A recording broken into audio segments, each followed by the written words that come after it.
पंढरपूर शहराच्या मध्यवर्ती ठिकाणी असलेलं शिवाजी चौक आणि याच शिवाजी चौकाच्या दुतर्फा असलेली काही दुकानं. आता ही दुकानं जरी परमनंट नसली तरी दुकानं टॅक्स भरतात एवढं मात्र खरं आहे. दोन्ही बाजूला मोठ्या प्रमाणात दुकानं आहेत.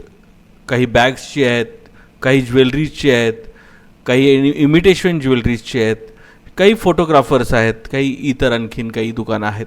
एव्हाना जिजामाता उद्यानाच्या गेटपासून ते वर अन्नपूर्णा हॉटेलपर्यंत आणि या बाजूलाही त्याच पद्धतीने त्याच्या समोरच्या बाजूला या गाळ्यांमध्ये पाऊस पडला रे पडला की पाणी शिरायला लागतं.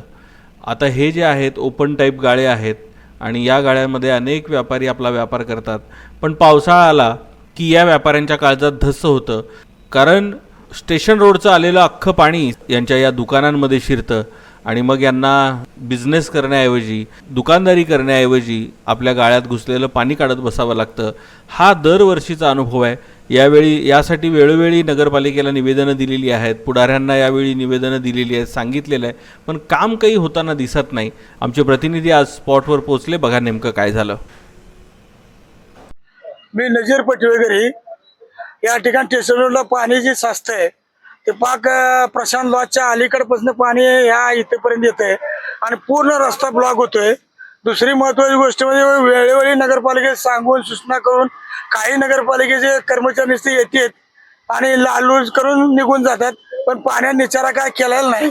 इथून ते चोपाळ्यापासून शिवाजी पुतळ्यापासून ते कमीत कमी प्रशांत लॉज पण पूर्ण पाणी असं रोडवर पण निम्या रोड पण असतंय, गुडघ्यावर पाणी असतंय आणि दुकानं पूर्ण बंद करायला लागतात. तर या गोष्टीने तुम्ही विचार करा.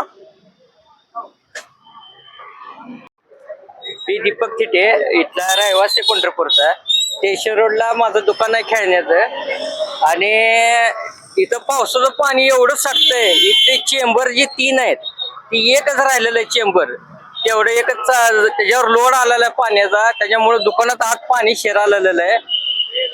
पाणी भरपूर साठतंय, इथं तळ साठल्याने साठतंय आणि डुकरांचं पण लय त्रास व्हायला आहे. डुक्कर काय करायला दुकानात जे पुढे आलेले आहेत, मांग पाण्याचा साठा असल्यामुळं पुढे दुकानापाशी येऊन झोपायला आहेत, वावरालेले आहेत तिथं. तर त्यांचं पण बंदोबस्त करण्यात यावा.